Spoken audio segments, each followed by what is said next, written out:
If you enjoy our original content, please consider becoming a supporter on Anchor so that we can continue to bring you laughs every week.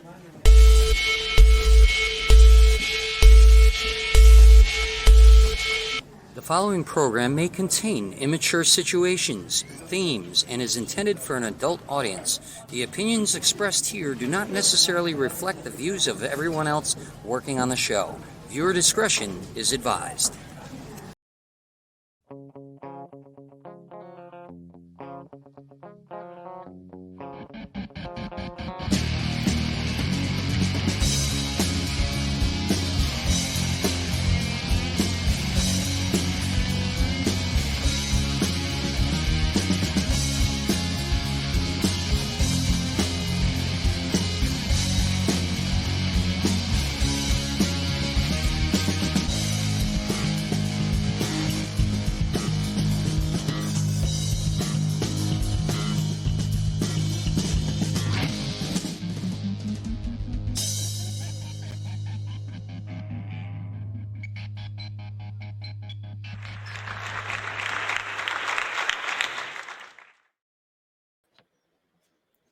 Hello, guys.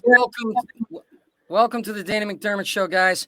We're doing it live from Everrock Studios. Jesse Shaddis is a drummer and also a studio maniac. He's incredible. This is his place, and he is one of the coolest guys I've ever known. And this is his studio. So thank you to Everrock Studios. If you guys are in LA, please check it out. So it's a big day, Kevin, right? Exciting. It's very exciting to me. This is the third show in LA? Second It show in is. LA. Second show in LA. Yes, it is. Very exciting. So we got a lot of special days today. We have Boys Club Day. It's the third. Wait a minute. Why does it say on the third Saturday in September, Kevin? Because they celebrated them too. Oh, okay. All right. Well, that's confusing. It is. They celebrate the Boys and Girls Club Day for kids, but apparently girls have been excluded from the name of the day. I guess the club is more progressive than the calendar. Maybe they lost their password to their calendar and they just haven't been able to change it. It's also Emergency Medical Services Day. So if you have a serious medical emergency today, it's your lucky day. Hey, bad luck is good too, right? It's also May Ray. By the way, if anybody has a serious problem, I'm blaming Kevin for that joke. May Ray Day. May Ray, please tell us what the hell this day means. It's a day where everybody goes out and enjoys the rays of sunshine. So it's basically like what, Earth without the cannabis, right, Kevin? Or anything fun. Okay, right. And if your name is Ray, it's a chance to lie to your friends and say the day is about you. Interesting side note: the Tonys were originally an award for the coolest person named Tony. A lot of people don't know that. Kevin, your job as a sidekick is to laugh. The same guy won that one every year. Dead silence. I feel like I'm dying in front of my sidekick. That's very funny, and I didn't write it, so that kind of thing is going to get a good. It's National Hepatitis Testing Day. Wow. Most hepatitis gets a B. In this celebration, if you missed out on a serious medical emergency, you can still revel in some luck. It's also National Asian and Pacific Islander HIV/AIDS Awareness Day. Imagine the kind of luck to have HIV/AIDS, but just be outside the area celebrating with a people named Ray. It's also, this is a good one. It's National Scooter Day. I don't know if I moved the joke around to. That's my bad. But it's National Scooter Day, a day to celebrate scooters. It really should be the day you clothesline scooters, people scootering on the sidewalk, is what it should be.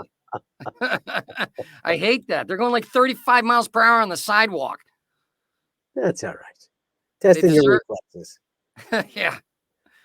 It's also Turn Beauty Inside Out Day, which is a lot more marketable than its former name, Sexually Impale a Casual Acquaintance Day.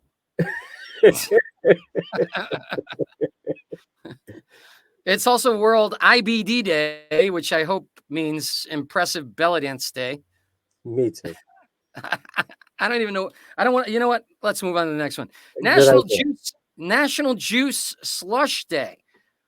This is a holiday that just needs a little rum or tequila.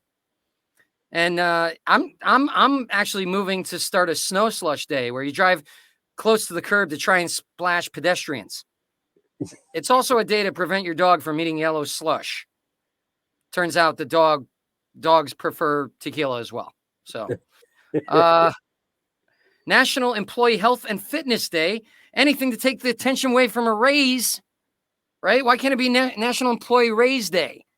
It's like, hey, I'd like a raise. I've worked hard and have added responsibilities. The boss is like, no raise. You can do some squat thrusts, though. Speaking of which, we have a fitness coach coming later on, so stay tuned. But nice. First, we have an amazing comedian. She is just a wonderful human being. I've done many shows with her. She's been on Netflix, Comedy Central, and other evil empires. Please welcome Bernadette Pauley. Yay! Thank you, guys. Yay. Welcome. Thanks for having me, Danny. I love your point about National Fitness at Work Day. Why don't you just give people subsistence wages and let them live a life? But, God forbid we did that. Right? Right? Yeah, it's unbelievable.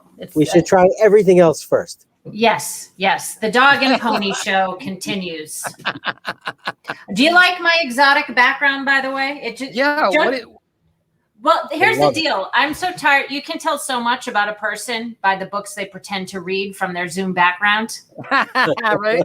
And I'm like, you know what? I'm a comedian. I have nothing to lose. I've given up on life. This is my list of things to do, like from a Thursday in 1992. It's not going to happen. And I leave it there just to remember, hey, as my dad would say, every day above ground is a good day. What are you going to do? You get what you get. But I love your backgrounds. Very sassy, Kevin. Very sassy. Beautiful. Yeah, it's and the green screen is kind of falling, and we can see your light behind you. I know. It's a rainbow. It's two separate worlds converging in an entertaining way. Isn't it nice? Yes. Oh my God. Kevin's in flux in the Matrix right now. Yeah, he is. Yeah. I love the show, Danny. It looks beautiful. You like the show? It's fun, right? Yeah. It's a lot of fun. This is my buddy's studio. This is Everrock Studios. It's gorgeous. Is that in Burbank? It's in Mission Hills. Mission Hills. Oh, okay. It looks like it's reminding me of a studio I was in, but that's cool. Okay. Yeah, he designed it himself. It's really amazing. Nice. Yeah. So you've done a lot. I mean, when did you start stand-up? You've been doing stand-up a long time now, right? I started stand-up in 1872. Jesus, I don't know. Before 2000, that's for sure. Like, I think in the late 90s, maybe like 96, 97, something like that. Yeah. Wow. Maybe 98. Yeah, I was around the same time. I think I did some in 93, but I don't know if I don't think I got serious about it until the late 90s. Yeah. So, yeah. Sometimes I wish I started earlier. Sometimes I wish I never started, but I usually wish I never started. Yeah. Everybody's got a class on breaking into stand-up comedy. It's like, I need to take a class on breaking out of stand-up comedy, but right? Things could be worse. Well, at least you have Al. I do. I've got the Al, the husband Al, who's also a comedian, and he keeps me out of trouble. I think it's the reverse, but we'll move on from that. Thank you for that little insight. I do too. I'll agree with you and tell him that. Yeah. What I know about Al, I think you're saving his life probably every other day.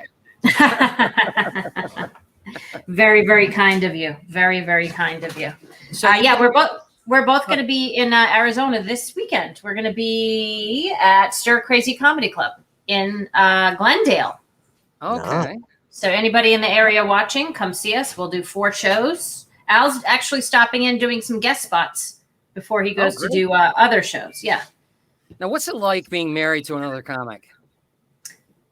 People ask that a lot. Well, we're not competitive with each other, just in case you're wondering. Like I want what's best for him, and doesn't mean we don't want to kill each other half the time. You know, you go on the road or you're in the same business. We share an office, so there's going to be a murder-suicide at some point. It's just going to happen. Sure. But I always said that's healthy personal rage, not professional rage.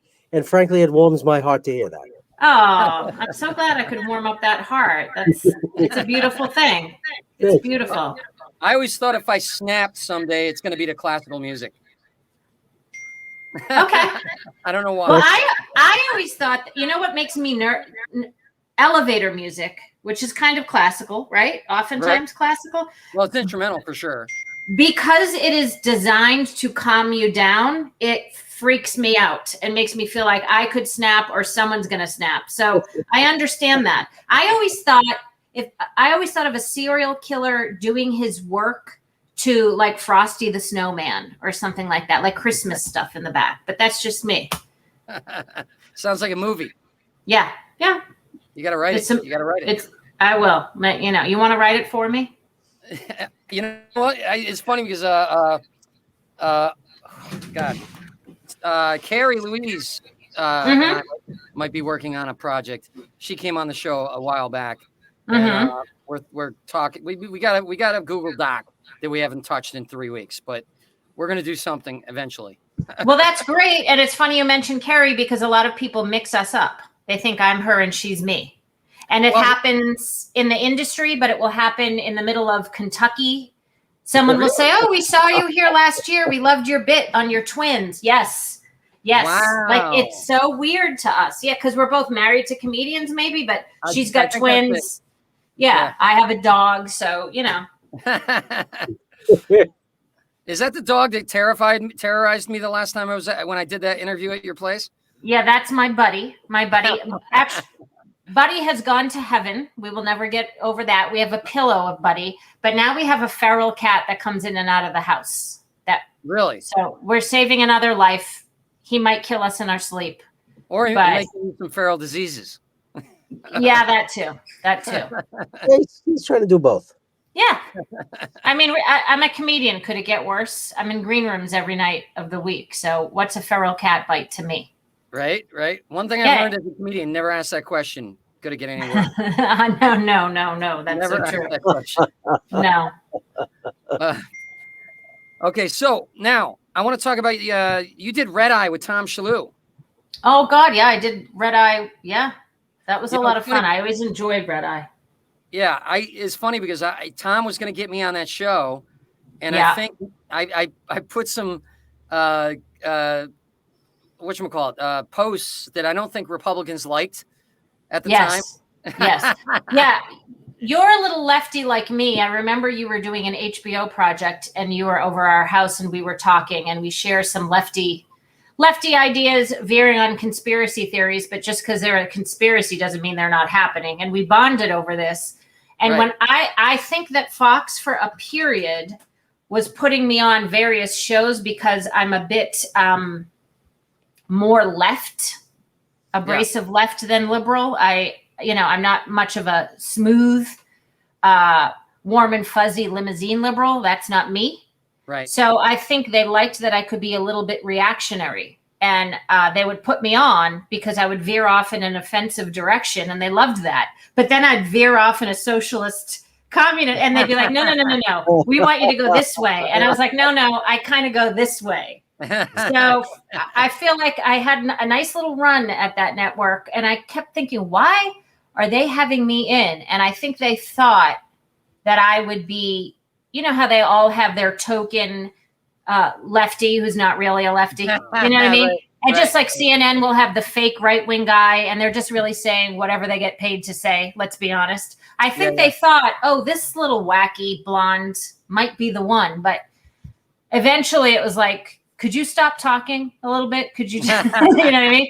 It was like, we love your opinions. We love your opinions. Come on in, share your opinions. Can you knock that off? We'd rather not hear those opinions. So, yeah, but that was fun. And I believe, did I do the show with Tom Shalhoub? I did it with Greg. On your IMDb. It does? Oh, then I must have. I think we were both guests. We were both guests when Greg was hosting, because now Greg is doing a different show. It's the Greg Gutfeld show. Yeah. Okay. So, okay. yeah. So I think maybe I had it when Tom was a host as well. I don't remember. There was over a span of years there. Yeah, Tom never got me on the show. I didn't know why.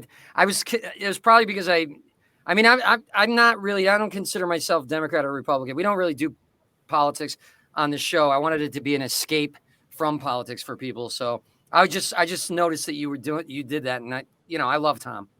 I love Tom too. I love Tom. He's such a great guy. He really is. Yeah. I hope I get to see him around soon. Yeah. Where is he? He's in New York. He's probably doing the New York clubs, right? Or is he on the road? I think he's in New York right now, primarily. I think. Okay. Yeah. So Gotham Live. Oh, Gotham Live was a lot of fun. I did that. We had a great episode.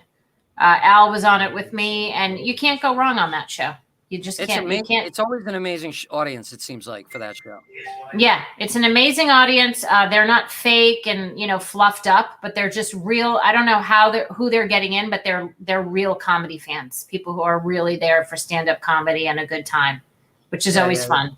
And it's always a very mixed show, which I love. A mixed show, a little bit of everybody. Now, and you've done some. I didn't realize you did some. You've been doing some acting, porn, shorts and stuff. Who hasn't? I know, right? Just looking for my next gig. Thanks for that visual, Kevin, in my head. Thank you. That's actually fetish number 384 on the menu. Then you ladies want to save time. I love it. I love it. Now it looks like you were shooting some video shorts. Were those you got cast in those, or you and Al produce stuff together at all? Yeah, we've been doing a lot. We've been doing a lot of crazy little stuff. I've done other people's projects. I've done great projects that I love. I've done a lot of crap that you just do it for the paycheck. And Al and I have been doing some stuff. We shot a 3-minute Western out in the desert. We went to Joshua Tree last month. He's a big Western fan. Beautiful, beautiful backdrop. Just a funny little shootout scene that was ridiculous. I think I saw that actually. Yeah. Did you put that up? Yeah. Yep. Yeah. I had a gun holster. We both had the total garb, and my gun holster had tampons in it, and his had. It was ridiculous. It's utterly ridiculous, but it was I got a lot of comments on the tampons. Apparently, it went over big with men and women alike. So Comedy won't let you out. No, yeah, exactly. So that was fun. We do our characters. I like that. I like being able to create my own stuff now. It's much better for me than like 15 years ago, 10 years ago, when you wait around for people to put you in their stuff. And I've done a couple of great creative projects that were other people's that were awesome too. You know how it is. You just go from project to project, and some are just much more fun than others. Now, do you find that COVID and all the quarantine and all that kind of stuff has actually pushed you to be more creative and create your own work? I know a lot of people have done that. That's why the show came about, to be honest with you. Really? I think that's wonderful. I do. This is the feral cat's tail, by the way. Nothing crazy is going on. Why'd you cut off the tail? You can't prove that. I do think that COVID actually made people go create their own thing, and you've got to keep going. You've got to keep expressing yourself, and I think some really great stuff has come out of it. This show being one of them. Thank you. Yeah. So what happened? Were you back up against the wall and you just said, God, I can't do this anymore. I've got to. Yeah, I need to do it. So what happened originally was I started shooting these shorts about a guy in quarantine who started developing split personalities because he was alone for so long. And the personalities didn't get along with each other, or they all wanted to do different things, and he just couldn't never get anything done. That's fabulous. Yeah, it's called Living in Corona. I've got to do some more episodes of it, to be honest with you. It's just been crazy. But what happened was someone saw that. A lot of people saw that and loved it. And one person pushed me, you got to do your own show. And so I started doing the show, and it's what? This is episode 36, I think. Yeah. Yeah. And you and Kevin hooked up, or Well, Kevin, you know. no, we never had sex. Kevin No? and I, You can't Very prove that either, Danny. I've known Kevin forever. Mhm. And it was funny when I was trying to figure out who I wanted for a sidekick. He was really the top of the list. He was the first person I thought of. So, Oh, that's great. yeah. And it worked out. Cool. Into Yeah. desperation mode. Into what mode? Into desperation mode. Yeah. Hey, yeah, I like that. Would you be my partner in desperation mode? Yep. It's I would the never it's any the other end way. of the world. Be my co-host for the end of the world. I just got my second vaccine, by the way. Did you get a vaccine or no? I did. What'd you get? I got the Pfizer. I got Moderna. Did And you, I am did you get sick? The second shot. My arm was a little sore. I went to bed that day after the second one, and the middle of the night, I woke up with chills and such a fever. And for 24 hours, I felt like a truck ran me over. Every millimeter of my body was achy. I felt like Mike Tyson threw me down the stairs, and the chills would not stop. The fever, shaking. And then the next day, I woke up fresh as a daisy. Like, so it came and left. It was not fun. How about you? I had nothing. Good. I had the first shot. I think I was a little achy and tired, but it was only, I mean, it wasn't that bad. And it was only for a few hours. And then the second shot I just got yesterday at 3:00 and nothing yet. So I think I'm. Oh, good. I hope. Yeah, I think you're in the clear. I think so. I hope so. I don't want to say that and then have God, Yeah. see, this is the thing a comedian should never say, because God's like, I know. Kevin, did you get yours? I did. I got vaccinated actually at Citi Field, and the only side effect I had was I was eliminated from winning the National League East this year. Oh my God, that's tragic. That's how it goes. I'm so. Are you going to get therapy for that? I don't know if they have it. Maybe trying to relieve her in the off season or something like that. So, have you done the Zoom shows at all? I did a million of them. I usually make fun of my backdrop. That's why I left it like this for you. That's amazing. You did a lot of them, huh?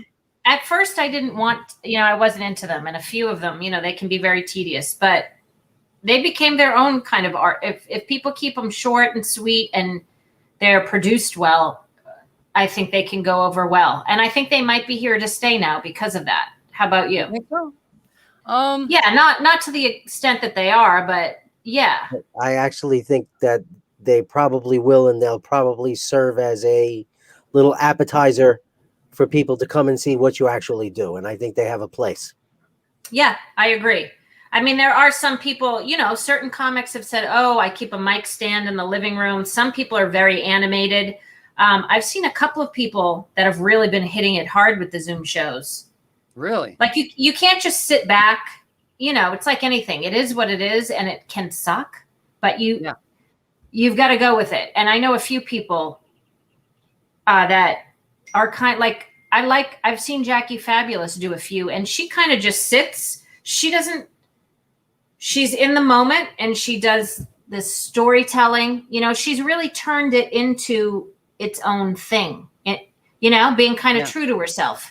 Without the need to have the mic stand and all. And then some people do have the mic stand, and I've done a little bit of both. I get a little bit animated. Like right now, this is a talk show. I'm not being as obnoxious as I could be, but I've seen some people command them pretty well, and I've seen some great comedians that we know are really, really good, and they just they sit. They're just like a hard thing to do. You got no audience. So, I mean, I've done it. I resisted it. I just, for me, it's like an open mic, Yes. A bad open mic, you know what I mean? So I resisted it. I did too for a while. Yeah. I did too. And I'm not going to say didn't see some terrible ones. So that's why there were months when I just wouldn't do them.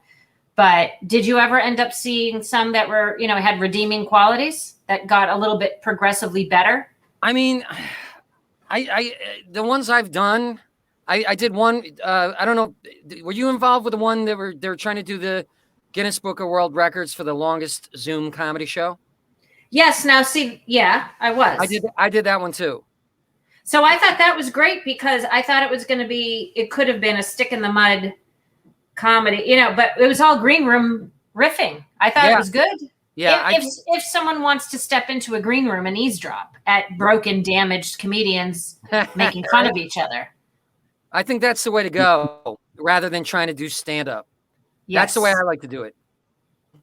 My last some I did do stand up, but I was just pretending I was talking to the four guys on the screen, and it went well. I actually enjoyed it, and I was happy with the results. So, but I like riffing better. You know what I mean? I just enjoy it better. Yeah.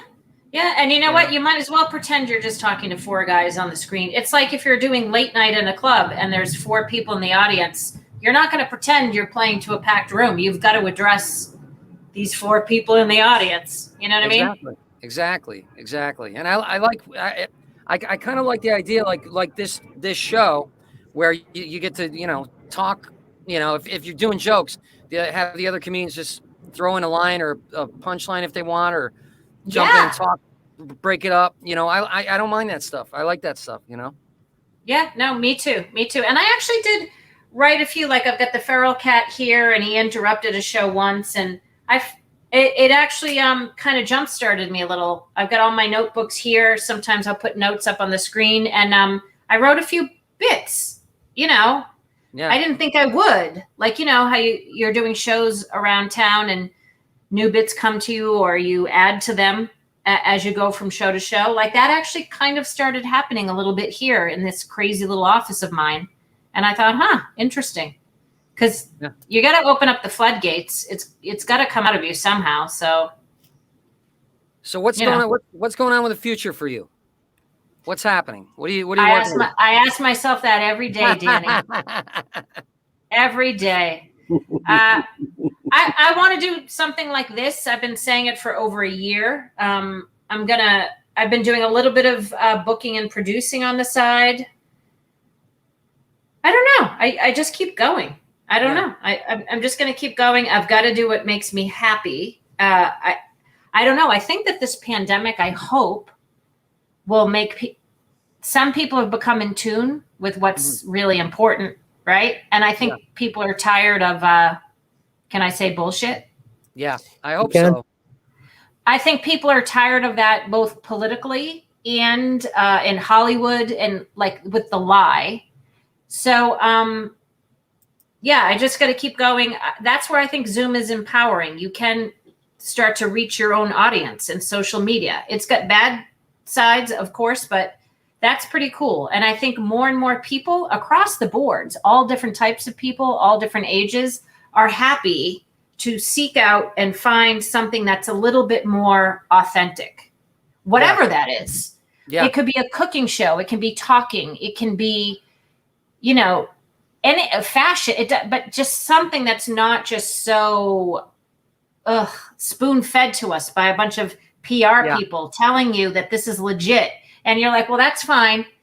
Leave that to the networks. I'm going to go look at my rinky-dink YouTube channel that has 400 followers because I love this guy. Like, I love candles. He's the candle. I want to watch him. You know what I mean? It doesn't matter. It doesn't have to be, or even if you want to talk about Hollywood or art or entertainment, but in a more authentic way. I think people are craving that, and being stuck at home, not knowing what's happening in the world. Economic disparity is glaringly obvious. Right. I mean, just look at the, everything. Protests, killing, everything. So, but I think I'm trying. I always try to look at the good things that are coming out of it, and I'm hoping that I think a lot of good has come out of it. A lot of bad has, obviously, but I think we're headed more in the right direction now. So, do you see? Like I kind of people want more stuff. Yeah, and I think they're not going to tolerate. Oh, is that me? Bullshit. Yeah, that's you. You're a little frozen. All right. I think while he's frozen, where can people find you? Where's the best place for the people to interact with you? Thank you, Kevin. I have a lot of people on Facebook for some reason. I know Facebook isn't like the cool trendy thing, but most of my interactions on Facebook, a lot of Facebook people are the ones that come out to see me. So it's Bernadette Pauley, easy. I don't really deal with my comedy page. You can just follow along with my shenanigans. On Instagram, I'm the Bernadette Pauley because somebody took my name, I guess. And on Twitter, I'm at Bernie Pauley, BerniePauley. And always hit me up. I try to give people comps and discounts if they come out to shows for the second time and blah, blah, blah. All right. Yeah. There you have it. So that's how people can stay in touch with you. Yeah. I think I heard someone else pop into the studio. There's Danny. I know you do have to go, Bernadette, so thank you for coming on the show. Yeah, I've got to run. I've got to go do a show at a golf club of all places. But I so appreciate you guys. Mwah. Thank you and have a great night. See ya. See ya. Bye. Very nice. All right. That wasn't... That's okay. Welcome back, Danny. Thank you. Thank you. We'll bring you back up to speed. You can find Bernadette on Facebook, Instagram, and Twitter. Twitter's at Bernie Pauley. Here you are, and let's resume the show. Thank you, Kevin. Kevin was hanging on to that hosting a little bit longer there. This week, I figure, what the hell? What the hell? Why not? No, I love Kevin. All right, so now let's do this segment, or should we do it we should do it with our guest. Let's bring our guest on. Right. Our next guest is our favorite fitness coach. She has been on here before, and she's going to be on again. Please welcome Amy Zeal. Hi. Hey. Welcome, everybody. How you doing? I'm good. How are you guys? Very good. Yeah, excellent. Did you see the jokes about the National Health and National Employee Fitness Day or something to that nature? So I don't really know what that means. I don't know if most companies have. I mean, you guys were talking about a lot of things about, how the pandemic brought out the creative side in you. And actually, that's why I started doing the fitness coaching, because my job that I have done for the past 10 years was shut down. So I don't even know if you know this about me, and I usually don't talk about this, but I work at Coyote Ugly. Have you ever heard of Coyote Ugly? Oh, yeah. Yes. Oh, yeah. So I've worked there for 10 years, and it's part of MGM. It's at New York Hotel and Casino in Las Vegas. And we actually have an in-house company personal trainer who I go to, and she has actually helped me win fitness competitions. So there is such a thing as having an employee fitness day, I guess. I mean, and I also just didn't realize that one day would be, dedicated to so many different things. It was National Fitness Day, I know it wasn't IBS Day, it was IBD Day, but I'm thinking IBS. My mom has IBS. I feel so bad. And that's what I started thinking about. I was like, oh my God, there's a day for everything. There is. There really is. Yeah. So we have a funny segment we want to do with you here. And we do this with guests sometimes. And it has to do with unfortunate names. Unfortunate names. Okay. Yes. The segment is called Unfortunate Names.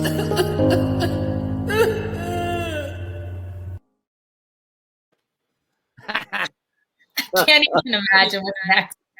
I found a free clip of a guy crying in the rain, and I just figured it was perfect for the unfortunate names. So these are actual names that we've come across that we're like, what were the parents thinking?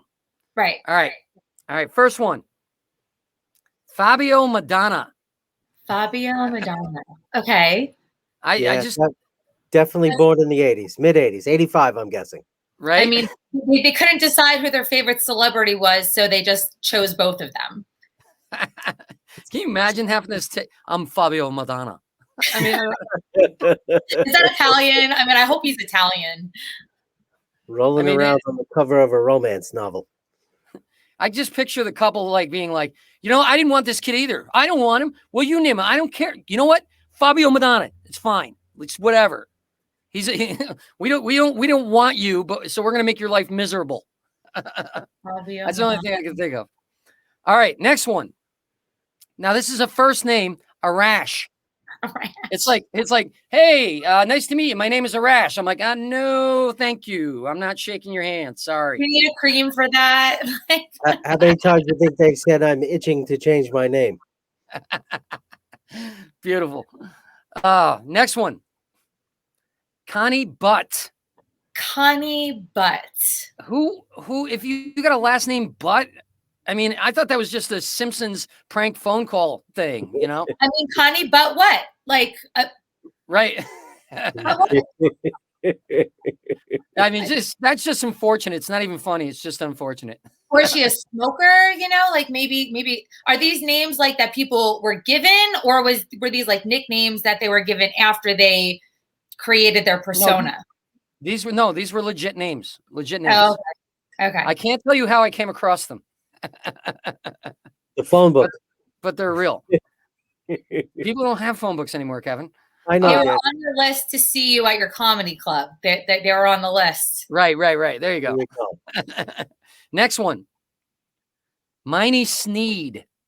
It sounds like a villain from Hanna-Barbera. I think of Lemony Snicket. What is Lemony Snicket from? Yeah, I know what you're talking about. I don't know what that's from though. A movie or a play? Or like Dr. Seuss. That's like a Dr. Seuss name. Oh, it's a book. Miney Sneed. That was a real name though. What's your name, Miney? Where's Eenie? Meanie. Miney Sneed has a pimp name. Pimp name. There you go. That actually does make sense. Next one. Cherry Peacock. Cherry Peacock. That sounds like a stripper name. It really does. That's a stripper name. She comes out with like a cherry colored peacock plume behind her. With the feathers, she's got the feathers going on. They cannot fly. Those birds cannot really fly. They can barely fly. My parents' house can't fly either, right? My what? Flamingos?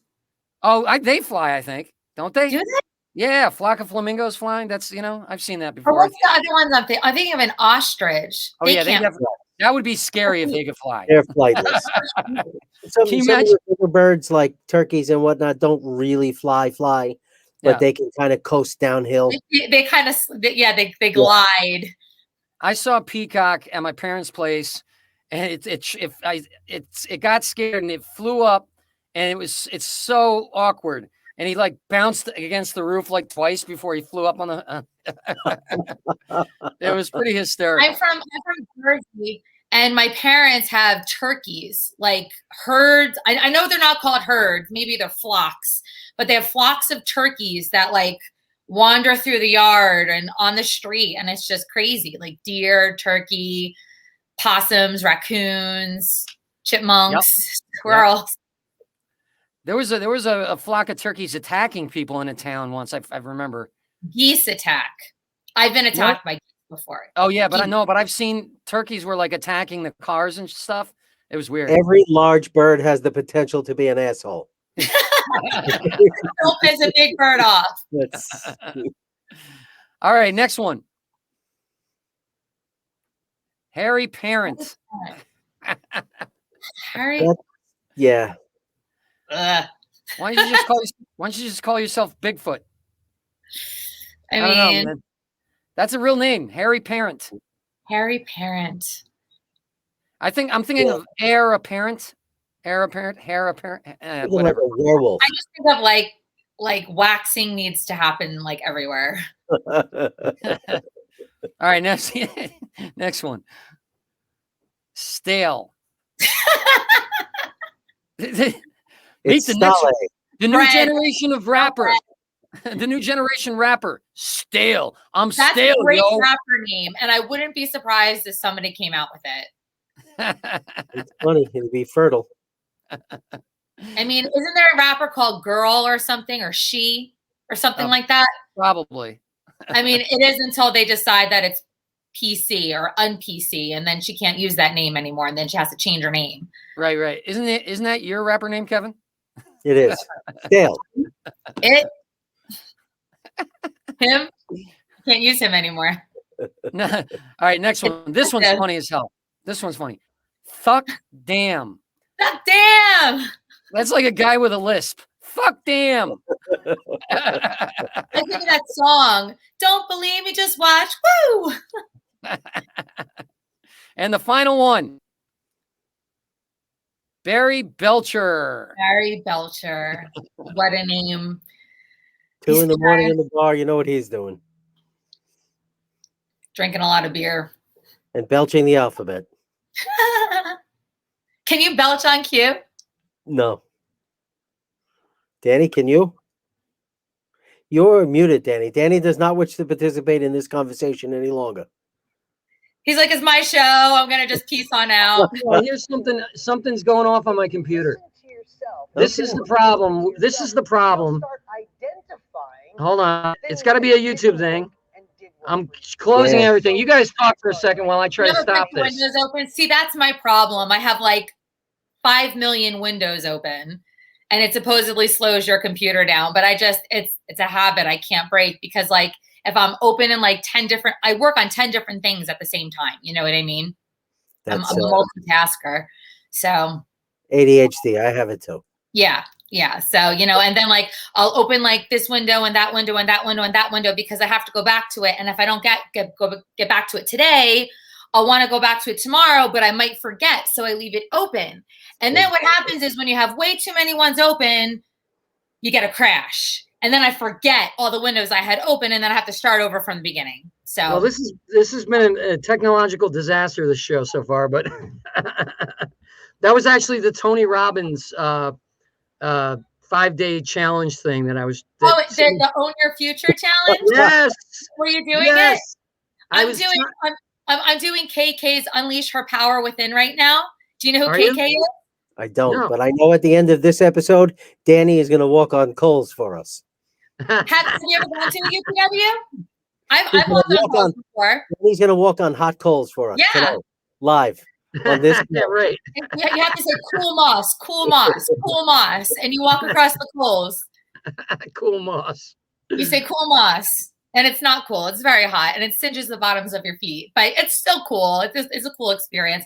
But yeah, so KK is one of his speakers, and she opens for him, and she opens for his Unleash the Power Within, and she created an 8-week program called Unleash Her Power Within. So I signed up for it, and we're in week like 6, I think, or next week is week 6. And she takes us through this workbook, and we're preparing actually for Tony's Unleash the Power Within program, which is in like 2 weeks, his virtual program, which I didn't know this at the time, but we're doing the European Unleash the Power Within. So it starts my time at 3 a.m. in the morning. And there's no deodorant. I don't really know how I'm going to do that. I wouldn't want to be at that. I wouldn't want to be at the European one. Tony is very like all organic, like all, you know, he doesn't promote lemon juice. You could put lemon juice under your armpits. Or actually KK, she promoted, like, I'm one of those people where when I follow somebody and they promote something, I'll go buy it just because they like were talking about it. So she has this special deodorant called Oxilius. It's actually pretty good, and it doesn't have the aluminum in it. Aluminum is the harmful ingredient in deodorants that causes cancer. So you want to get non-aluminum, all organic deodorants. So, and it actually works pretty well. You know, I mean, I still like my regular stuff, but like I'll be sitting there in the bathroom and I'm like, do I want to be healthy or not healthy? Healthy or not healthy? Smell good, smell okay. So, you know, I reach for the Oxilius, and it works pretty good. Yeah. So wait a minute. You said causes cancer and makes French fries soggy. People actually use lemon juice though? Yeah, lemon juice. Like you put lemon. I mean, you have to be clean and fresh and have not used any deodorant under there, but lemon juice is supposed to be a natural deodorant, antifungal, that you can put under your arms, and it will kill bacteria. I'm not gonna, I mean, I don't, it also really honestly depends what you eat, like if you eat a lot of garlicky things, or another one is, what is that Indian curry. If you eat curry, if you eat garlic, it comes out of your pores, even certain meats and stuff, so you really want to stay hydrated. Fungreek makes you smell like syrup. I don't know what fungreek is, but drinking a lot of water, staying hydrated, taking a lot of showers, really helps the BO. But eating what you eat too makes a difference.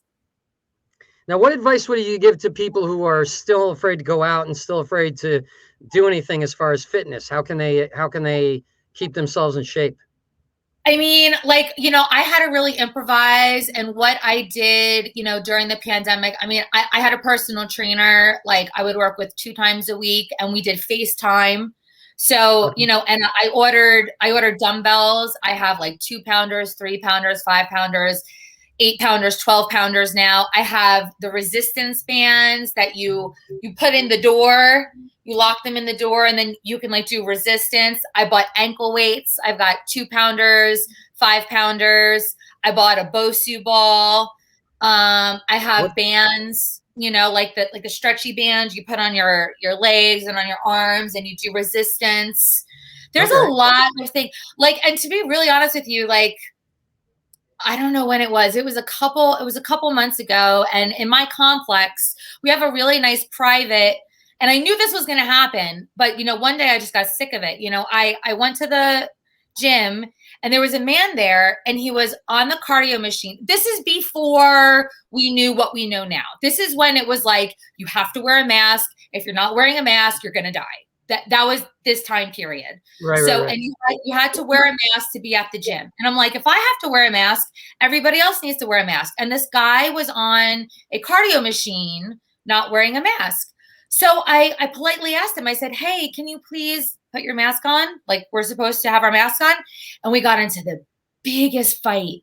It was really bad. And I haven't really been back to the gym since then, because I'm like, I've gone back, but it was a really uncomfortable situation. I just work out at home a lot still, my gym is probably 20 minutes away, and I still don't know what their sanitation habits are and what their protocols and procedures are. So, but there is honestly so much you can do at home. There really is. There's tons of YouTube videos too with, YouTube videos, there's Zoom classes. There's so many Zoom classes. There's free stuff online. I have my Fitness Radio app. It's this awesome app. I mean, I pay for it, but they have the best music. You put the music on and you just start moving. I mean, I actually injured myself a couple weeks ago. I fell and I sprained my foot. So I wasn't able to walk for a couple weeks. So I've just been doing upper body stuff, can't do lower body, you do upper body, you move it around, you reduce your calories. I've been into the lemon juice and water in the morning, then celery juice. And then I don't know if you know who Joseph McClendon is. He's one of Tony Robbins' speakers. He was talking about banana tea. So I tried it. I've had it a couple of days, and it makes you feel good. You chop up some bananas, you boil it, and you add a little bit of cinnamon and a little bit of honey. And it's supposed to boost your mood. It has potassium in it. It has nutrients and vitamins in it, and it makes you feel really good. I just add matcha green tea to it because I need the caffeine. You know what I mean? Mm-hmm. So, yeah. But it's great. It's great. It's those good extra little things. It's the little things you do during the day. You don't have to make big changes. It's the little changes. And if you could keep up with the little changes, you'll start to see, changes and differences in your daily and then your weekly. Okay. All right.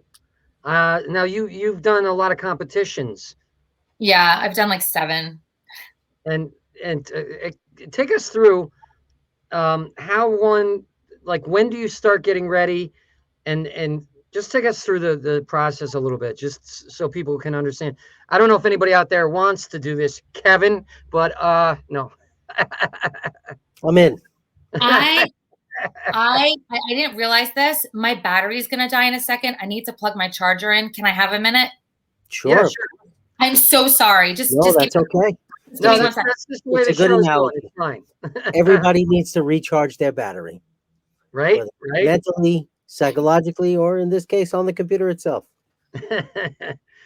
On the way over here, by the way, Kevin, we were getting into Craig's car, and there was a bird in the car. Nice. The bird flew in the car. So at the mansion, I'm staying at John Lennon's old mansion, and the doors are open most of the time because there's nobody up there. Nobody's going to come in. You know what I mean? So the front door, I shouldn't be saying this on the air. Yeah, I would not allow a door to be open. Robbing it tonight. Because where there aren't people, there are mountain lions, there are bears, and you don't want anything coming in. Lock the damn door. Well, the birds were coming in. That's what I'm saying. Trying to find the crumbs on the floor. They were so cute. The crazy thing was, one of the birds came in, right? And I happened to come out right behind him, so he couldn't go back out that way. But so he's hopping into the living room, and I'm like, oh no, what's going on? I look, he knew how to get out the other way. He knew. It was like they know the whole house. They've been there longer than you.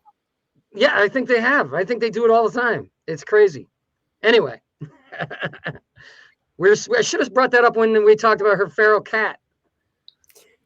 Too little, too late. I have 2 cats that I feed that come to. I thought they were feral. Like, I had this cat came running up to me one day. I'm like, oh my God, this cute little kitty. And then another one comes running up. So I'm like, oh, so I started feeding them, and they would come up to my house, and I would feed them cat food. And I'm like, well, I have 2 cats, so I had to buy special food for these cats because my cats have this expensive prescription food, and right. So. And then I saw this guy walking by one day. He's like, you feed him too? And I'm like, oh, you feed him too? He's like, oh, yeah, I feed him too. And then I had another guy who was walking a dog. He's like, you feed him? I'm like, yeah, I feed him. And he's like, they actually belong. I'm like, they're feral, aren't they? He's like, no. He's like, they belong to those 2 houses over there. So they have a home, but I mean, these cats are very well taken care of. Well, the owners are probably sitting there going, why does he keep getting fat? They're not that fat. On the food. I'm cutting down on the food. I have a chonky cat. They're called Chonky, CHONKY. If you're a cat lover, you're probably a member of one of these private cat Facebook pages, which I am, and they're called Chonky Cats. And people, and when you sign into these private Facebook pages, they tell you there's no fat shaming. So I really don't think cats care. I really don't. And so people post pictures and videos of their super fat cats, and I just love it. I just eat it up. But they're called chunks. They're chunky. So it sounds like an Elton John song. I think Danny is frozen. Danny is frozen. Yes. So you got cat hustlers in the neighborhood that they got a little route, and they know who feeds them and who doesn't. That is a chomp right there. He was a feral barn cat that stowed away in my husband's RV. No way. Are you from serious? Colorado? Yeah, and so now we have this giant guy. What is your chonk's name? His name is Morris. That is a Morris. That is definitely a Morris. An old school cat name. And very happy, very well fed cat. This one was a feral cat from Gallup. I have a black one too. I don't know where he is, but my door is shut right now. Aren't the black ones the best cats? That I have Sugar and Spice. So sweet. So, and mine were feral. This is back when I lived in West Hollywood. I was shopping at the dollar store, and there was a lady pushing around a carriage, and she had 2 like little baby kittens in her cart. And I'm like, lady, what aisle did you get those in? And she's like, this woman is going to take these kittens to the pound tomorrow. I'm like, oh no, she's not. And I'm like, give me her number. And I was literally I didn't know where I was going. I was just driving somewhere. So this lady called me to like this house to go pick these cats up. And I just remembered like pulling up to this really rundown section of LA, and it had like this van in the front. And I'm like, I'm going to get kidnapped. Like I was sure of it. And I went up and I like rang the bell. Nobody answered. And then this lady came walking around the back with this box. And I looked in the box, and there were all these little kittens. And I'm like, oh my God. And like 2 just kind of jumped out at me. So I just kind of took them home. You know what I mean? I mean, they were 4 weeks old. They were so little, and they were sick too. And I knew like they would either die or the lady was going to take them to the pound. So I rescued them, and I've had them for like 13 years. Good person. Very nice. Have they been on prescription cat food the whole time? No, Sugar has issues. He was actually just diagnosed with kidney disease. So we have to do like the whole subcutaneous fluid needle thing on a daily. And, you know, but he's doing okay. He's doing good, but he has to be on special food and supplements. And, you know, when I go away, I have to take them to the vet. It's a whole, but it's worth it. I mean, they're my little babies. So. I had a cat named Misty. And I named her Misty. She was beautiful, but she was fat. Okay. She was just a big cat. And she was the biggest coward. Like one day she came running by me and she's chasing this squirrel, right? And her blubber's going, brr, brr, brr. I bet that was really funny. See it just chasing the squirrel. All of a sudden you hear, meow, and she comes running back and 2 squirrels are chasing her.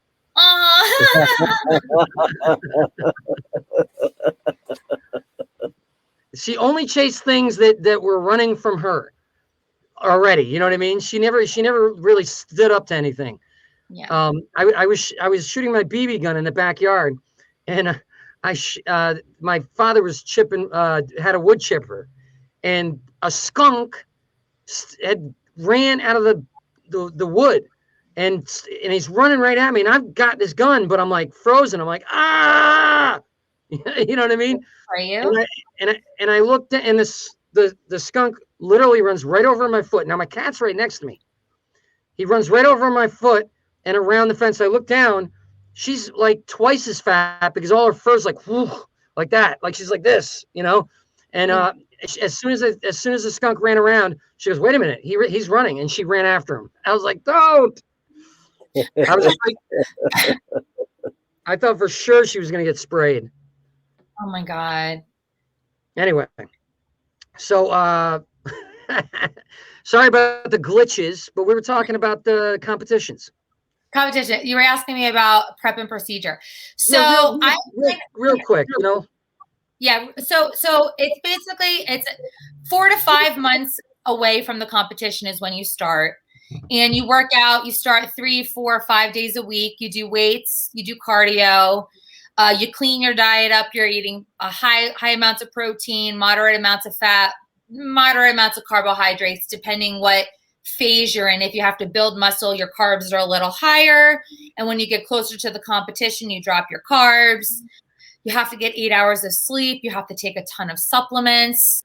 When you're getting closer to the competition, you start working out 6 days a week. That's probably maybe like 2 months out. You have to practice your posing. I didn't know that you had to practice walking and posing my first couple competitions, but you have to practice everything. You're like how you look in the mirror, how you stand, you know, like that's so that the judges can see the muscles at the right angles and stuff. Is that what like when you turn around, you literally have to bend over and stick your butt out and arch your back so they can see your like glutes. If you don't do that, your butt it looks saggy. You have to stick it out, you know? And I didn't know this the first couple competitions. So I didn't have a coach the first couple competitions. Like I would literally do my competition and then be done and kind of like hit a coach or somebody on the sideline and be like, did you see me? Like, can you tell me what I'm doing wrong? You know, if people were nice enough, they'd be like, well, this is wrong and this is wrong and your bikini's off and the strings are wrong and your hair wasn't right and your makeup wasn't right. And oh, okay, I didn't know all these things, you know? So each time I got a little better and better, but I never really had like a coach. I would just kind of ask people and ask questions, you know, and just kind of figure it out, you know, like, was it a little bit competitive? Like, it's very competitive. It was one of the first I was turned off. One of the first competitions I did as to how competitive and psycho the mindset of some of these women are, because you have to understand when you get to competition time, you're depleted on food, you're depleted on water, you're depleted on nutrients. Your brain is not functioning properly. It's just not. Right. Like I clearly remember before one competition, like sitting on, this is when I lived in Hollywood. I wasn't making any money. And it's very expensive to compete. Like, unless you have a sponsor sponsoring you, it's a lot of money. And I just remember sitting on the stairs of the Crunch gym, hysterically crying. And I was like, over the fact that I had like 5 grams of sugar and I was in a place where I couldn't even pay my rent. And I'm like, I'm crying over the fact that I had 5 grams of sugar and I should be crying that I can't pay my rent right now. I'm like, Right. something's really wrong right now. You know, like my priorities were really messed up. But, you know, when you want something and you're going to prioritize according to what you want, you know, so. Some of the women, I mean, they must not have wanted to help you when you asked questions, right? That must have been like Well, I wasn't directly asking other competitors. I was like, I had a coach come up to me, you know, who was nice enough to kind of be like, hey, do you want to know what you did wrong? This is what you did. Or maybe I asked her, it wasn't somebody who was competing. It was somebody who was helping somebody else. So, you know, I've been lucky enough to have some kind-hearted people give me some advice and tips and tricks here and there. You've always, I mean, if you're going to be in a competition with like 100 people, there's going to be 1 or 2 good people there that are going to be nice to be like, hey, you know, way to go, nice job. I mean, I'm that person, you know, way to go, nice job, you know, here, but you know, it really depends. Like girls can get really catty, to be honest. Anytime there's a competition, there can be a toxic element. You know, well, you should have the competitive edge, you know, like the year before I won my competition, I came in like 19th and I was just like, what am I even doing? Like showing up to this if I'm not even going to try, you know what I mean? Like girls here are taking this seriously. Like you should, there's something about your peer group that you should rise to the level of the peer group you're surrounding yourself with. Like, and if you're not going to rise to that level, why bother even doing it? So, you know, that was like something I really had to think about, you know, before I decided to do it again. But you did well on some of the competitions. I won a world competition. That's, you know? amazing. A world competition? I was going for top 3, to be honest. Okay. Because I was trying to beat my best. My best was like I had 7th, I had 14th, I had 19th, I had 4th, you know. So I'm like, what's better than 4th? Top 3. You know, so I went for top 3 and I happened to win, which was awesome. Like it was a surprise. Yeah, like it was. And really what I was doing, I was working with a coach at the time. He was a business coach, and it was to enhance my credibility as a fitness coach. So I had some type of weight under my credits. So if I'm coaching you and you know that I won a world competition, I practice what I preach. So you're going to listen to what I tell you to do. But not everybody does, you know, like some people do, some people don't, you know, it depends on the person and the personality and how much you want something and how much you're going to pay for it. You know, like a lot of things that people don't really understand in the whole coaching world is what you get out of it is what you put into it, you know, and part of that process is if you want a really good coaches cost money. And that's something that I have paid for myself. I've done a lot of Tony Robbins. Like I've done all of his programs. I've done Business Mastery. I've done Date with Destiny. I've done Unleash the Power Within. I mean, I've done them all, and those are not cheap, you know? No, they're not. I've invested in myself. So, you know, there are people out there who are willing to put the time and effort and energy into bettering themselves. So you really want to be around other people or coaching other people. It's easier to coach somebody who has that type of mindset. Or want it, you know what I mean? It's like, how can somebody reach out to you for coaching? They can go to my Instagram at Amy Zeal, Amy_Zeal. That's the best way to reach me. There it is. Instagram, and you can reach out to me. I do fitness and health coaching, and I also do life coaching. So it isn't just, you know, mind, body, and spirit. You know, we'll talk about what you need and what you're trying to do and how I can help you.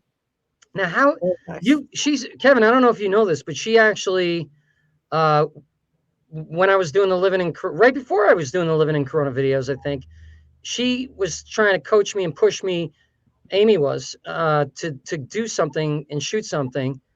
And you got me to do it. You know, you pushed me, and then I actually got it done the very next day. But how do you keep your motivation when you don't have people like that around you pushing you?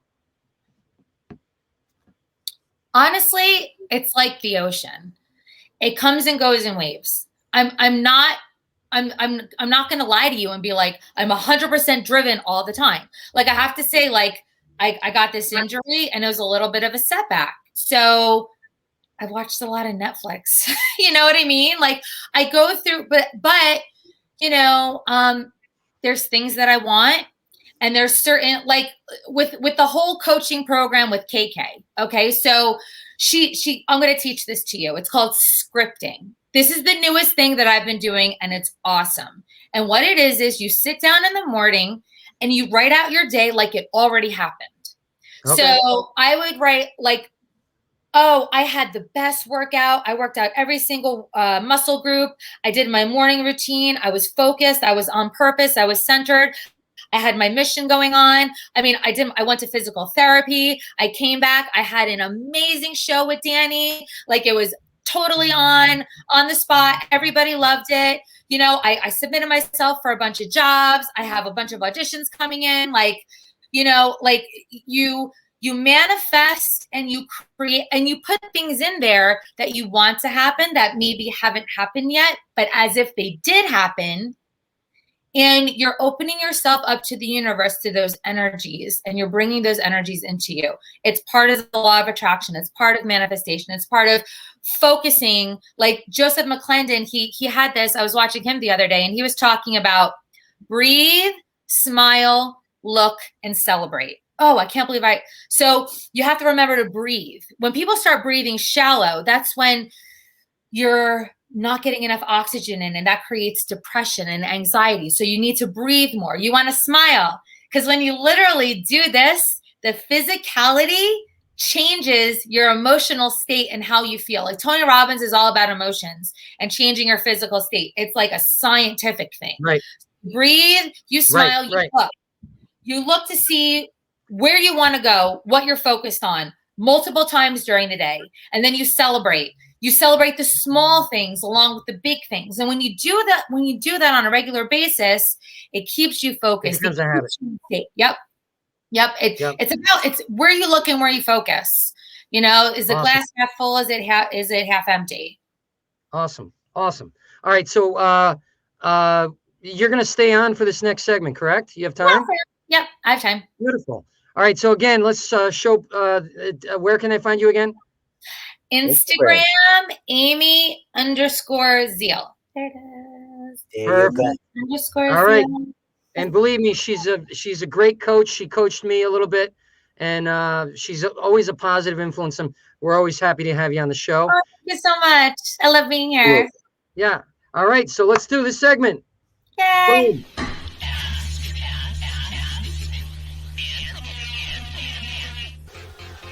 What are your favorite college party flicks? Hello. How's everyone doing? What's up? Things are well. We're back at work.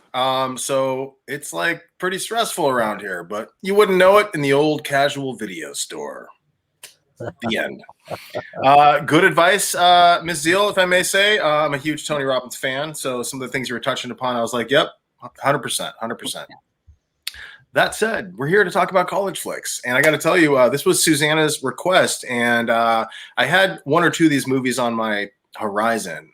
But once she brought it up, I'm like, let's do it. So we're going to get right into it, because as management always talks to me after the show, I run too long. That's not true. You always say that, but I have receipts. I can show people.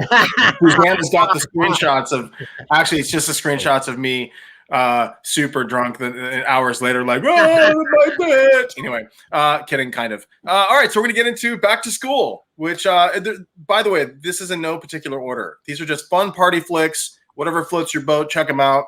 We're just celebrating them. Has anybody seen this classic?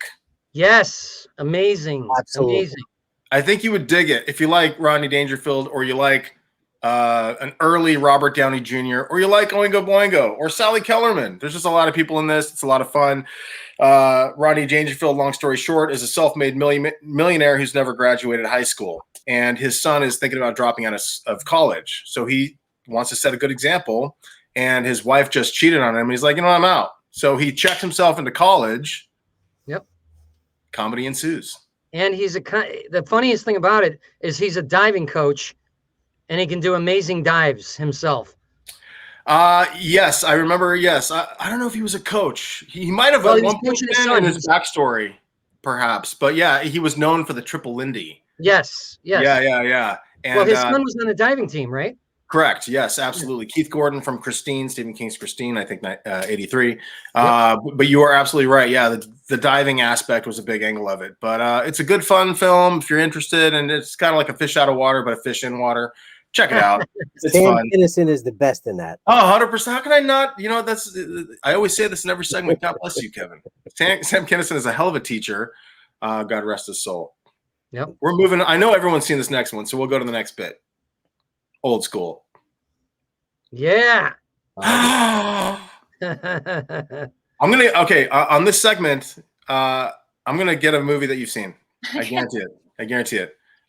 Old School's badass. These guys basically want to relive their glory years, and they get a frat house, and it's almost like a post-quarter. It's like a third life crisis, you know, because they're in their 30s and such. But they get a frat house, and it goes off the fucking rails. Pardon my language, and it's funny.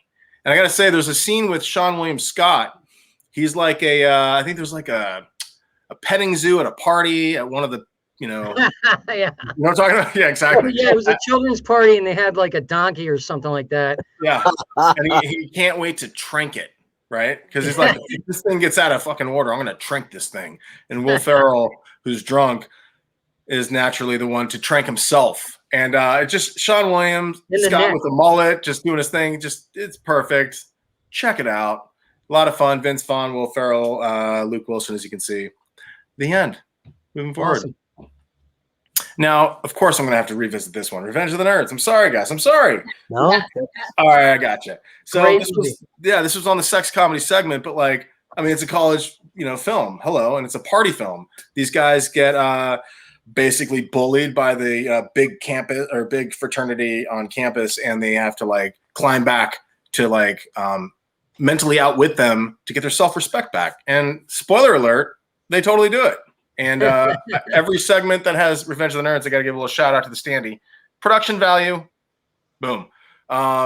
So yeah, we've talked about this before. There's a scene or two that's a little like questionable in today's society, but like if you can recognize it that it's from '84 and it's just a straightforward piece of comedy from then, relax, enjoy yourself. Exactly. Moving forward, it's a great movie.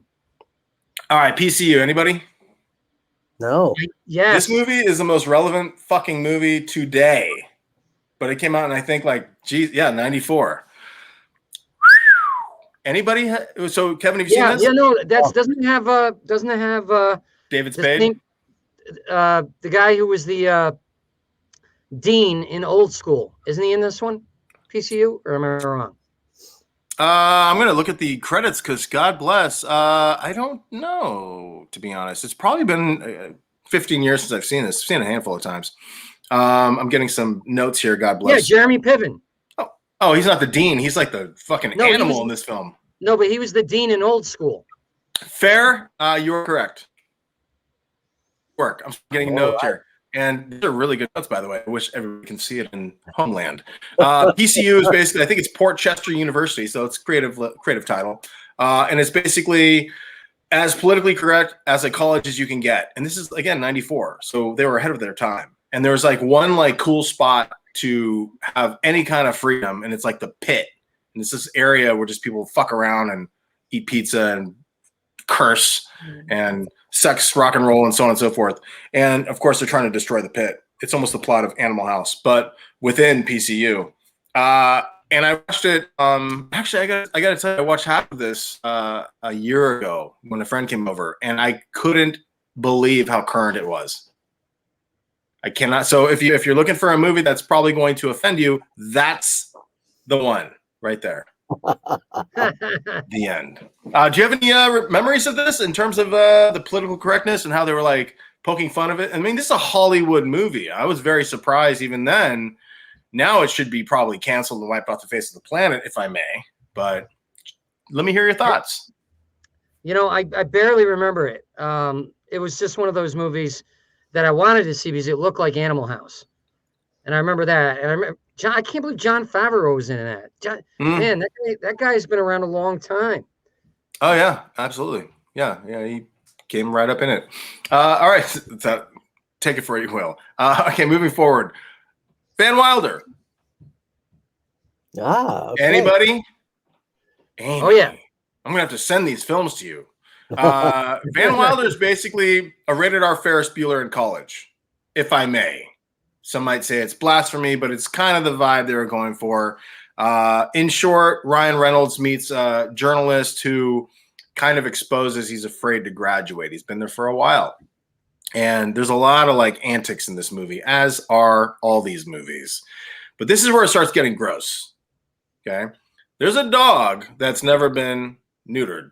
So the balls are very full. Okay. So this is a college, it's a college party movie. So of course we're going to go here. So of course there's an antagonist in the film, like who's trying to, if I recall correctly, he's just like, he's a dick. He's like the highbrow, frat guy, preppy dude, possibly, if I recall correctly, courting the journalist that is doing a scoop on Van Wilder. But his favorite thing is eclairs. So what they do is they drain the dog's balls, hook up the eclairs, and then they totally deliver it to him, and he just goes to town. He can't have enough of these things. Okay. Oh, so God. Van Wilder, 4 stars. Who couldn't have enough? The That bad guy? Yeah, that guy. Hold on. That guy. Yeah. I mean, it gets like a little much. But at the end of the day, weaponry. Sorry? That's biological weaponry. 100%. That is a felony. The convention, if I'm not mistaken. Yeah, 100%. Yeah, I mean, at the end of the day, I'm sure it was butter. So it was movie magic. Okay, moving forward. This is going off the rails here. Dead Man on Campus. I got to say, this is one of my favorite college films. Under the fucking radar and underrated. Came out in 98. I think the summer of 98. Has anybody seen this movie starring Zach Morris and Tom Everett Scott? I don't think I've seen that one. Highly recommend it. Totally funny movie. Basically, if I recall correctly, actually I should. I've seen it 100 fucking times. Zach Morris is basically kind of the Ferris Bueller-ish. He's like the straight guy. They're roommates. This guy is starting to fail, and he's going to lose a scholarship. No. And then they realize there's a tradition at this school, not a tradition, but like a loophole rule, that if a roommate commits suicide because of the emotional trauma of the roommate, they can in no way be expected to continue their work. So they basically get a passing grade for that year. So what they try to do is, since he's failing and he can give a fuck less about school, he's been there for like 6 years. Since he's failing, they decide to get a roommate, a troubled one. So they go through all these lists of like, they break into the fucking the school record files and find like the most psychotic college, students. And then they bring them in as their roommates, one by one, trying to get them and push them to suicide. Wow. It's hilarious. I mean, the premise, people might be like, hey, I don't know about that. There's actually not a mean bone in this body of work, even though it's about what they're trying to do. But it's fucking great. And it's a lot of fun. And I got to tell you, the movie is not saved, but it's a home run by the next guy. It's the Lachlan Monroe. There are families that treat life insurance that way. Oh, for sure. Sadly, yes. So yeah, there's an actor named Lachlan Monroe. I think we have a few photos. He was in Scary Movie. This guy, I think he goes by Cliff in the movie. Steals the whole movie away from everybody. Totally funny. I can't stress how funny enough this guy is. Again, Dead Man on Campus. Check it out. His energy reminds me of a young Gary Busey. I could see that. He's probably more handsome. God bless Gary Busey, if I may. I mean, teach their own, but like, Gary Busey's like a striking, like, holy fuck, that's a character right there. Yeah. Right? Am I wrong? Well, when Gary was young, he wasn't that crazy looking.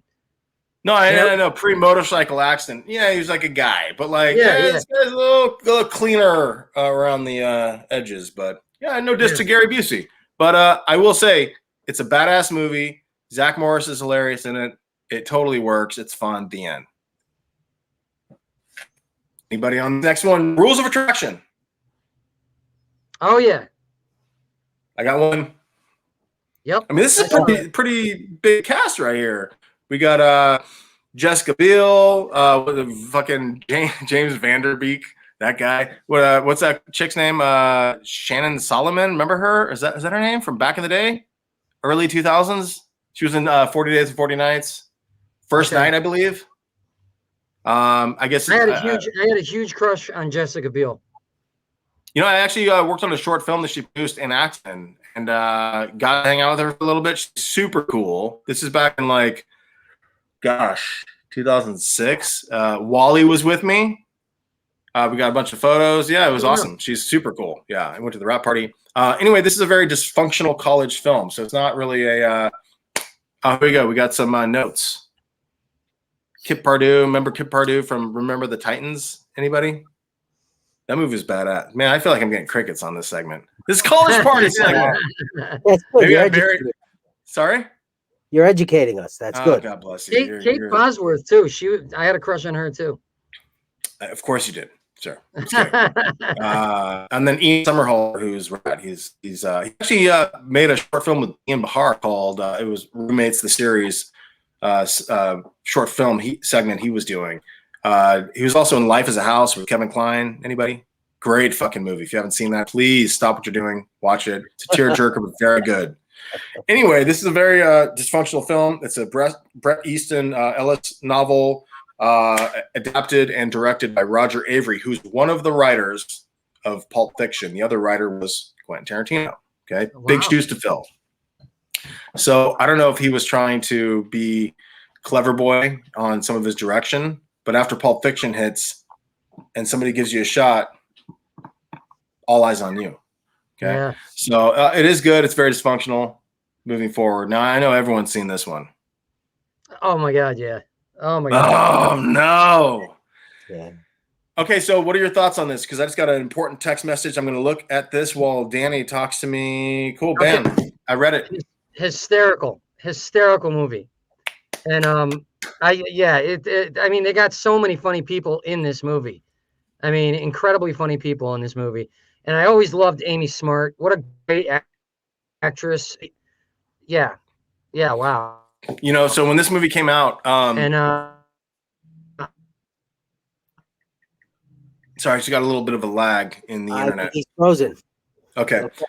When this movie came out, I was working at a theater at the time in 2000. It was called Studio Movie Grill. And at the time, the concept was very fresh and new. It was watching first run films when you can serve dinner and drinks, alcoholic drinks, whatever drinks to people. Okay. Now it's everywhere and nobody gives a shit. It's like, whatever. You expect it. At the time, it was unheard of. And not to get too off into the rabbit hole, but when Star Wars came out, Lucasfilm said, sorry, we're not hooking up Studio Movie Grill. We are not allowing the distraction of servers serving food and especially drinks to impair the audience to ruin the effect of Star Wars. Now they don't give a fuck. Every diner, movie theater gets Star Wars movies. But even though, who was this? Who's the skinny guy in this movie? The really skinny one. What's his name again? DJ Qualls. I've hung out with him so many times at karaoke. Oh, nice. Oh, well, I want to. Well, let's go into that real quick before we go into this segment because I do want to wrap up my trailer story with the theater I worked on. But talk to me. Well, he's just a super nice guy. Everybody who knows me knows before the pandemic, I was doing karaoke every week. I loved it. And this one bar, he would hang out there, and we just got to talking. He's super sweet, super nice guy. Very down to earth, very friendly to everybody. And so what you see is what you get. Yeah. Yeah. So when I was working at this theater at the time, all I saw was the trailer, and I got to tell you, it's one of the most perfect trailers I've seen, and that's saying a lot because these trailer companies can like really bake up a trailer for people, even if the movie sucks. Yeah. And so if you've not seen the trailer, take a look. It's artistic as shit. It punches. There's ska music. It's badass. Basically, Breckenmeyer is having a long distance relationship with his significant other. I think she's in Austin and he's in Ithaca, New York. And so they're trying to make it work as they're in different colleges. And Amy Smart comes in. They have a frat party night and they make a sex tape. And since Breckenmeyer has been sending his acoustic videos to Austin, he accidentally sends the sex tape with Amy Smart and him to his girlfriend in Austin. So hence Road Trip. This was inspired. Todd Phillips is the writer-director. It was inspired by the Road Trip in Animal House. And Ivan Reitman actually produced this because he liked the works that the short film, I believe, that Todd Phillips had done before. So it had all the ducks in the row for this to be successful and the shepherding for this to be what it is. And it totally works. It's totally fun. A lot of good set pieces. I can go on and on and on. Sean William Scott is top form. But I will say, since gross out comedies are kind of the thing in college flicks, this scene right here, right there, is to be noted. So DJ Qualls, that guy in the Atari shirt, he orders some French toast, but he can't have sugar. Okay, because he's got health issues. So, is that Horatio Sands? I think it is. Yeah. So he takes it back. He takes the French toast back, and he just looks at it for a minute. And if you look in the distance, you can see DJ Qualls chilling in his Atari shirt right there, just like waiting patiently for his sugar to be taken off. So this guy proceeds to fuck with his food harder than any movie I've ever seen. Okay, there's a moment where he puts one of the French breads in his crotch, and then he throws the other one, and he catches it in his waistband of his underwear, okay? And if that wasn't enough, he walks back to the table, refreshes their coffee, farts on the French toast. They don't know it's in his trousers.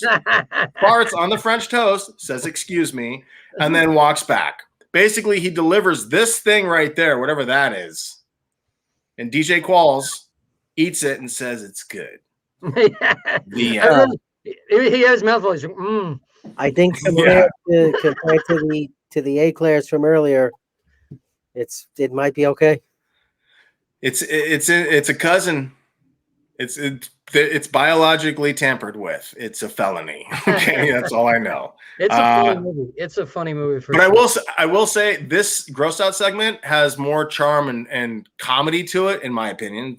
Comedy is subjective than Van Wilder. Van Wilder is just like super disgusting. At that scene, it's just like, I mean, you like to see the comeuppance, but it's like, again, it's a felony. Moving forward, Euro Trip, the sequel to Road Trip. Anybody? Yep. Saw it. Okay, cool. Yeah. This guy gets dumped, goes on a European vacation. The end. And there's a lot of like funny comedy sketches. Let's move forward. These are guilty pleasures, but there's nothing wrong about these films. House Bunny, anybody? She's great. She's so great. Amy. Okay. Yeah, she's a Playboy bunny who gets kicked out of the Playboy mansion, and she's looking for residence. And she posts up in a sorority house as maybe the den mother. I thought Beverly D'Angelo's in that. It's been a hot minute since I've seen it. In fact, the last time I saw it was probably 2009, but I thoroughly enjoyed it. It all rests on her. She's comedically golden. I believe Colin Hanks is in it. Rumor Willis. It's basically she takes a band of awkward teens, late teens, under her wing. To break them out of their shell, so on and so forth. But it's fun. It's a fun watch. The end. Last but not least, anybody? I know you guys have, but Animal what? Curse. You're kidding, right? Animal House.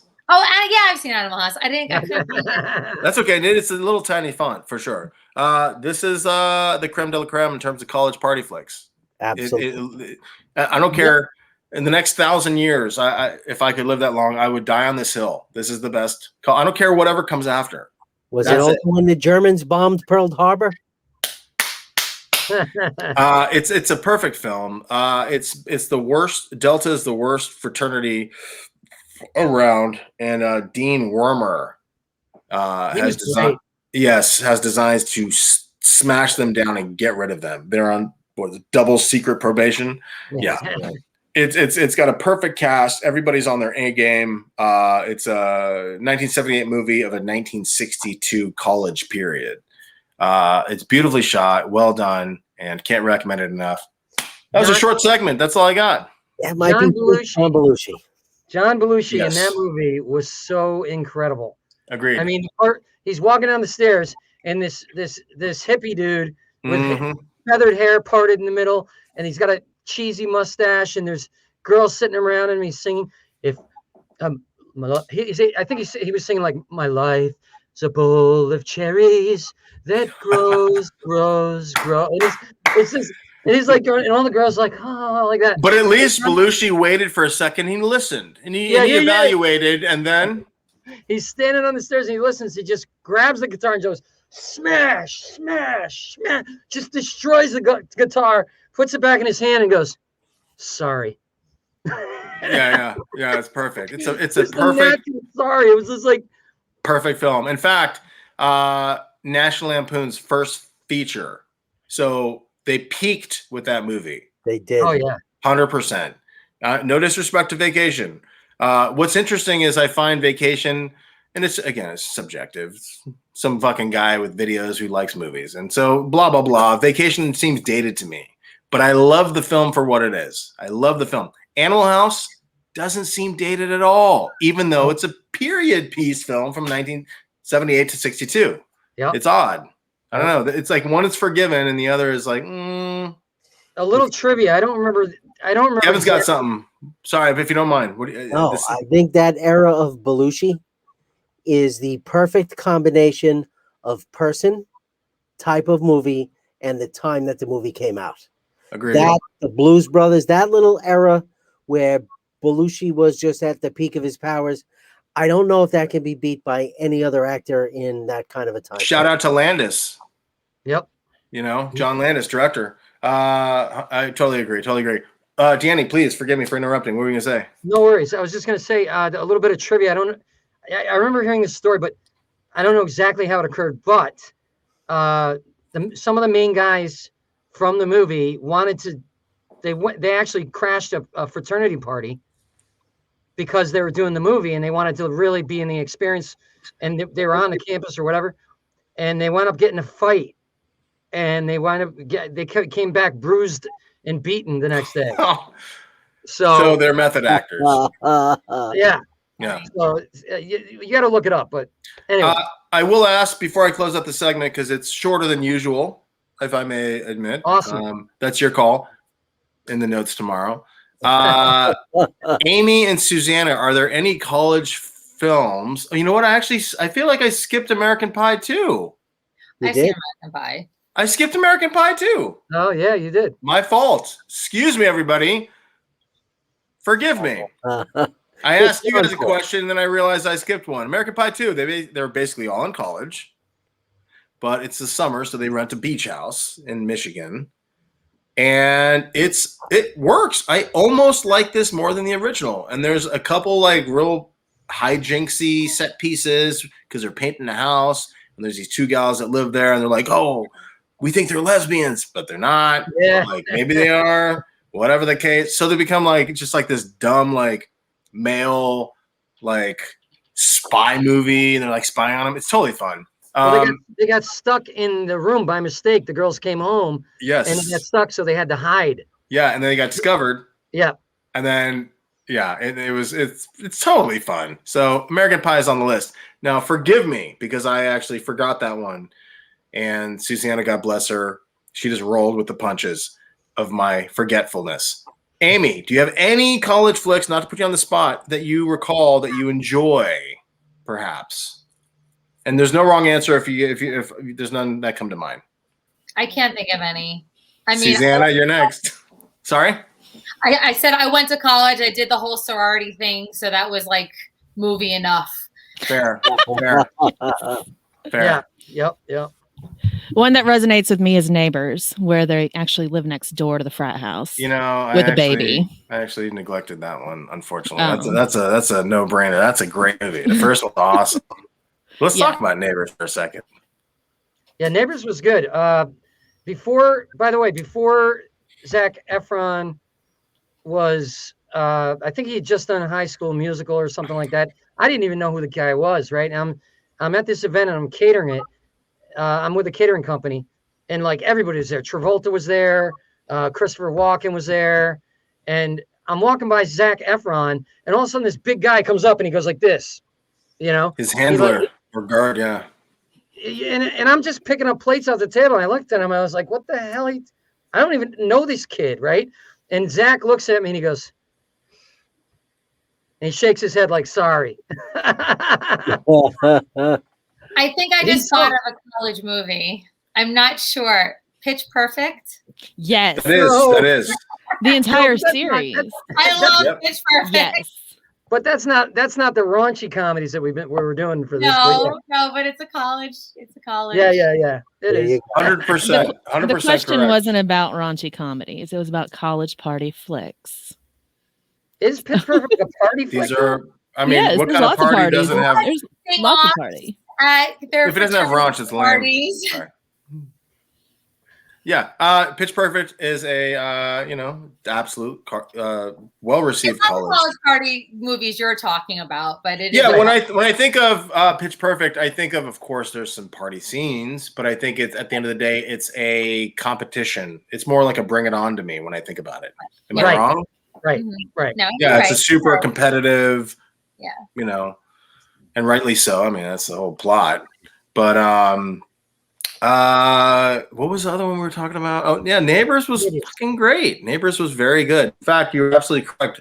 Zac Efron was on my radar in terms of like, yeah, he's a Disney guy. He does High School the Musical. But in terms of like somebody I'd watch, I mean, at the time I was like 39 when that movie came out. Like I had no business watching that shit. I think this is where he changed from Disney character to super 100%. hot character. Yeah. That was his Well, transition. I mean, fucking hilarious. He was hilarious. Like He to was. act opposite Rogan and even steal the scenes from Rogan at times. Like, Well, he was it's just shirtless that- most of the time. Fucking comedically. Come on now, not Abercrombie and Fitchy. But the point is like, you know, he was standing his ground, and it was very the screen was shared very equally, and sometimes, you know, they bested each other, but that chemistry that they had was very good. I thought the first one was awesome.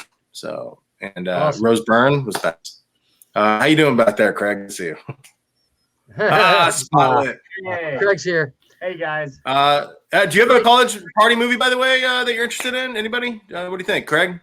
I did do a party movie, college, well, like a school movie. It was called Senior Skip Day. Check it out. Oh, killer! Well, there you go. There you go. Senior Skip Day. I will check it. Yeah, Larry Miller, Norm Macdonald, and a bunch of crazy kids. Oh, badass! You know, I actually almost threw in Accepted. Has anybody ever heard of that one? Mm-hmm. Yes, I watched that Yeah. last week with my kids. Justin Long, and they do a fake college. That's actually a solid piece of work, you know. Yeah. So that's all I got. Thank you Awesome. again. Good night. Thank you, Anthony. Yep. Thank you, Amy, for being on the show. Thanks to Bernadette. Thanks to Bernadette, Kevin, and Susanna, the team, the unbeatable team with Anthony, all of us together. Great show tonight. Thank you guys, all of you.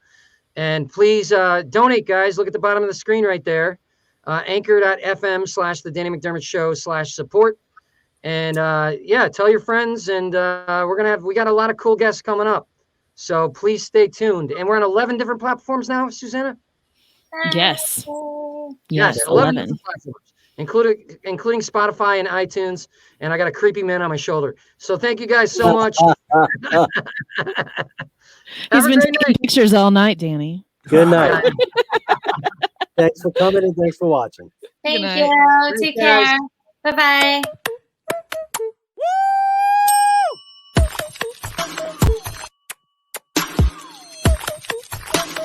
Nope.